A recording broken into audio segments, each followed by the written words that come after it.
And he goes, I'm the owner of this place. You're gonna have to vacate the premises. I'm like,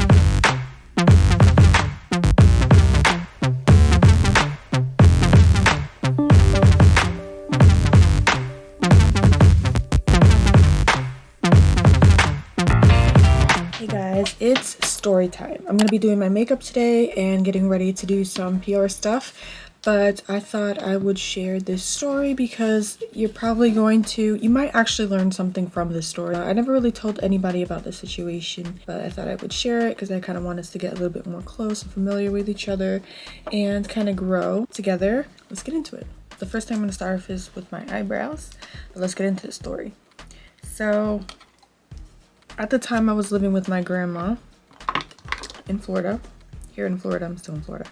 And I actually needed to move out because our lease was going to be up and we kind of just wanted to kind of separate to go in different directions, which was fine because I moved here to be with her for a while, but I wasn't gonna, stay with her forever. So I decided to look for some apartments for rent or even houses.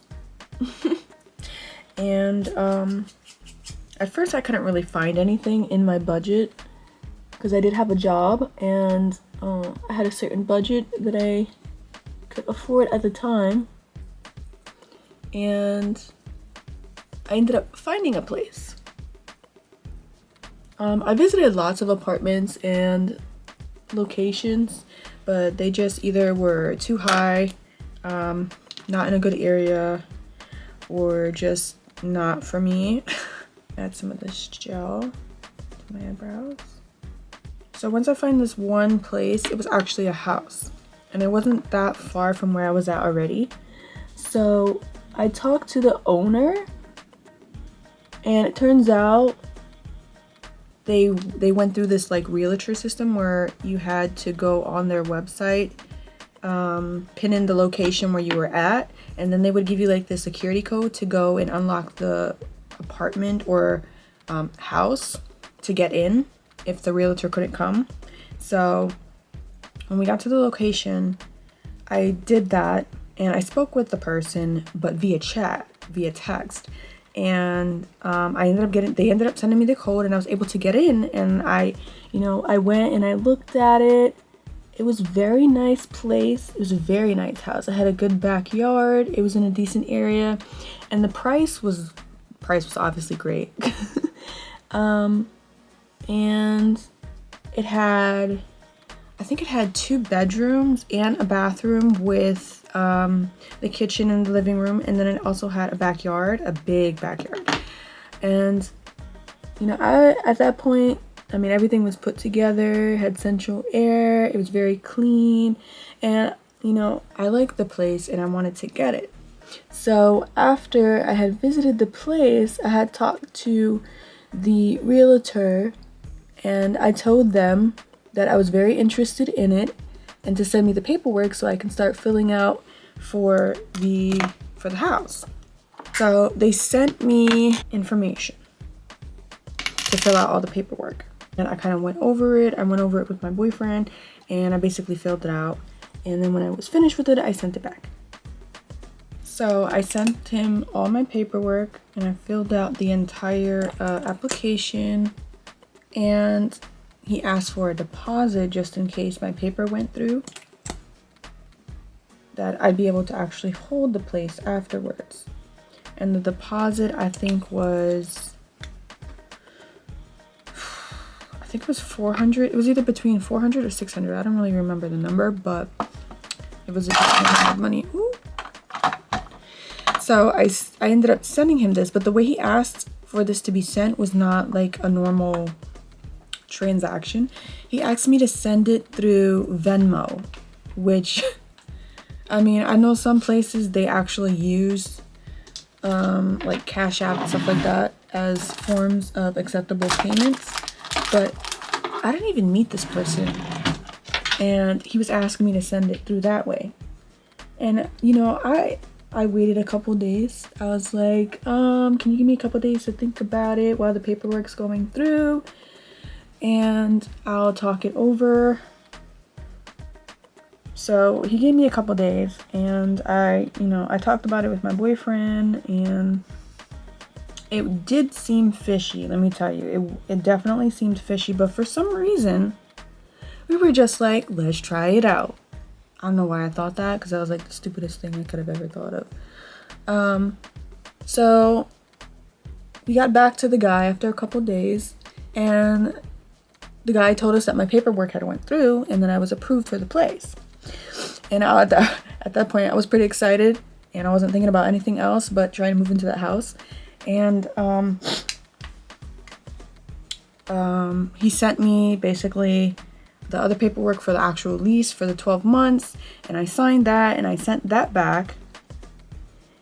And then he was like, oh, we have to add something to it. And I was like, what do you mean?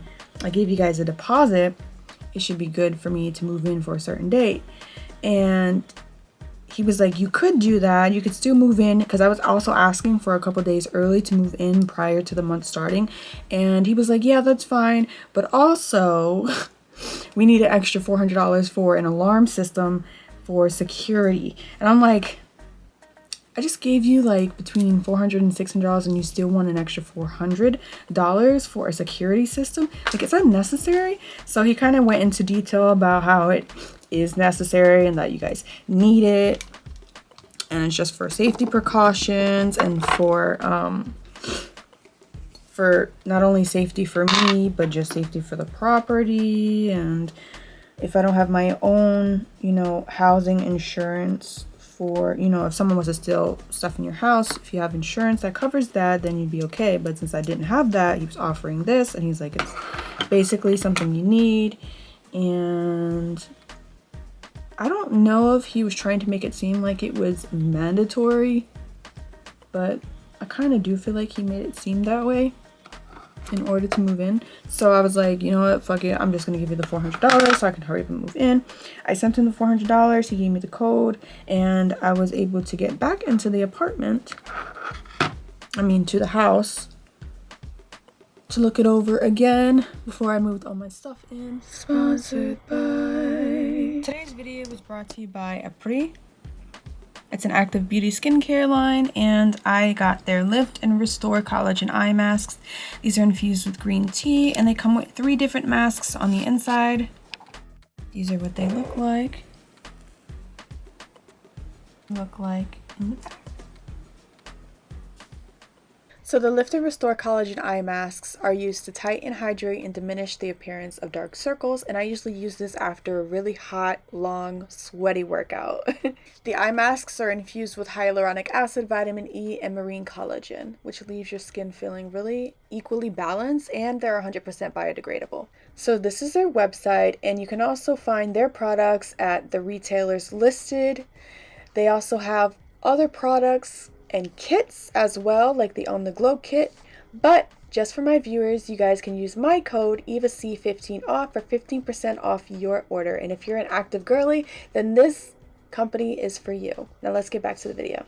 So I went to the U-Haul place, and around the time that I was going to be moving in, and I got myself a U-Haul.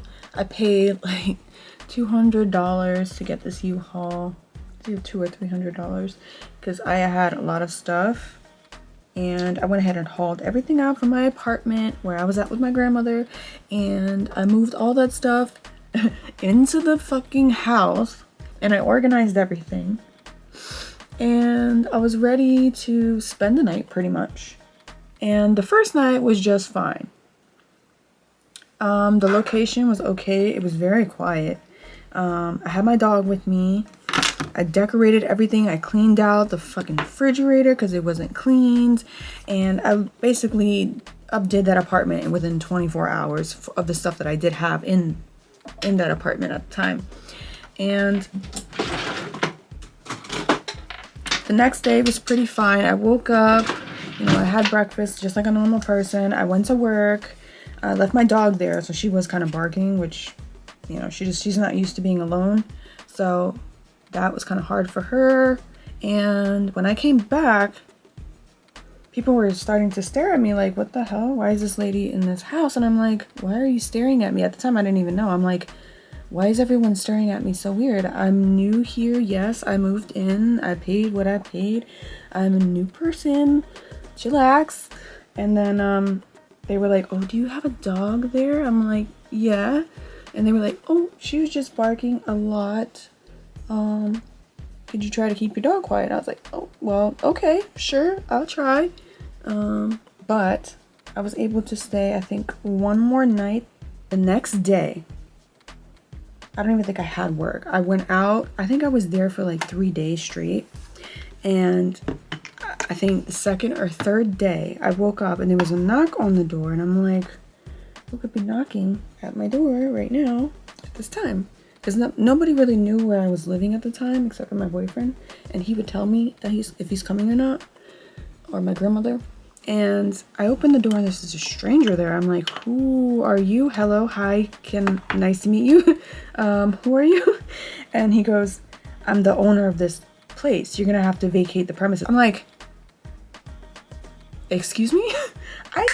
I just moved in here. I paid my dues and I'm allowed to live here. I signed the lease, a 12-month lease and everything. He goes, no, it wasn't with me. I'm like, wait, what are you telling me right now? He's like, yeah, you didn't sign a lease with me. I am the real owner. I own this place. You're gonna have to get your stuff and move out today. And I'm like, I just moved in like 2-3 days ago and you're telling me I have to move out? I'm like, wait a minute. I didn't send you money through. I'm asking him all these questions about everything that I did with this other person who I thought was him. And it turns out it was not him. It was a totally different person. And it's so funny because at the time I was like, why haven't I met the owner of this house? You know, I'm sending you all this money and aren't you supposed to come in person to meet me before, you know, having me just move in? And at the time I did think about that, but honestly, I was just like so ready to like get my own place that I didn't even think about that as much because I really had nowhere to go after that anyways. So I had to find a place. So that's another reason why I was just like, fuck it, just get it out the way and moved in. And I moved in. Like, it's not like I, you know, didn't get a place after I got the you know, sent the money out. But he was like, yeah, you need to get your shit and get the fuck out. I was like, we're gonna have to call the police right now because I'm not leaving the premises because I paid and I'm staying. He goes, all right, so go ahead and call the police. I'm gonna stay right here and we're gonna sort this out, but you're gonna have to get your shit and you are gonna have to go. I was like, he didn't say it like that. He was nice. So the police came to the location after about 30 minutes. And this was in the morning. Like, I didn't even get to really do much before that knock. So I was looking a little crazy, you know, but not that crazy. So the police came to the location and they separated me and the real landlord. And they basically asked us both questions like, what's going on, to try to get an idea of the situation. So I basically told him that I paid my dues, I paid my rent, I paid security deposit. I also paid for this fucking security alarm system that they said they were going to come and do or activate or whatever. And this guy's telling me that I have to fucking move out. And the landlord was like, I've never seen this lady in my life. She's never sent me anything. I never got any money. I didn't do any paperwork with her. And this is my property and she needs to get out. So the police officers was like, well, can you call the person that you were talking to so we can try to get an idea of the real person behind all of this? So I called the person and the person answered the phone and they started saying all these weird things and like acting like nothing was going on. So I started to ask more questions so the police officers can get an idea of who this person was. Now, this person was never identified because it was all on, you know, I never visited the person. I never got a picture of this person. So it was just fucking scam pretty much. And by the time that I realized that, I was like, what in the fuck?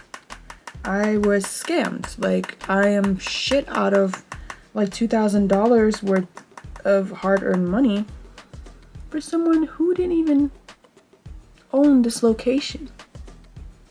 So I was heated at that point and I was like, are you kidding me? The police officers was like, well, you know, this person seems to be telling the truth. You know, they didn't even answer the phone. It's a totally different person. So since it's their property and you didn't give them any money, you are gonna have to vacate the premises. So at that point, I was really fucking pissed. I was like, now I have to go and get a U-Haul to get my shit out of a place that I supposedly, you know, paid for to stay in. So I was fucking pissed off. But it was so stressful. You know, I did end up going to get a U-Haul, and that day I actually had to put some stuff in my car. I called my grandma. I put some stuff in her car. I put some stuff in my boyfriend's car, and the most important stuff, and we kind of just left all the big furniture and stuff until the next day. And the next day I went back and I got my shit. But before that, I was also trying to ask the real landlord how much it would cost to actually stay there, because I really didn't want to move my stuff after that. And he was like, well, how much do you make, blah blah blah, and none of it really matched up. He wanted a high price for it, the fucking house, and I was just like, I can't do it with my own, you know, and I don't have anybody else living with me. And the, you know, the ironic part was my grandmother actually wanted to move in prior to this, so I ended up getting, I think, $200 from her for a deposit for her to be an extra person to stay in there, which honestly, I don't know how the fuck I fell for all of this, but I ended up sending him $200 for her to move in. Come to find out, she could never even fucking move in the first place, so she lost $200 as well. The next day I got a U-Haul. I got the rest of my shit out. Not all of it. I ended up having a little spat with the real owner because he was like, oh, I can't come in today. I can't come over there. I'm on the other side of town, and you're just gonna have to wait to get your stuff. And if not, then it's just gonna have to be put out, and you're gonna have to come and get it. So once I got the first part of the stuff, and later I was able to go back and just get the regular stuff that he put out of the fucking house, which I ended up losing my bed. I ended up losing my a lot of my furniture, honestly, and the only thing I could get was like my important paperwork that I had in this tub that I kept it in. But I basically lost all my fucking furniture because of that shit, and I'm just, it was like the worst experience of my life, and I lost like $3,000 because of that. My grandmother lost $200. It just wasn't, it was not fun at all. And it really fucking sucked. So for anybody who's doing transactions through like Cash App, Venmo, or you haven't met the person on that property, do not give them any fucking money, because they are full of shit, they're scammers, and they know how to work the system. This is the look. Thank you guys so much for hanging out with me and hearing my story. I love you, Luxies, and I'll see you on my next Luxy vlog. Stay constant with constants. Bye!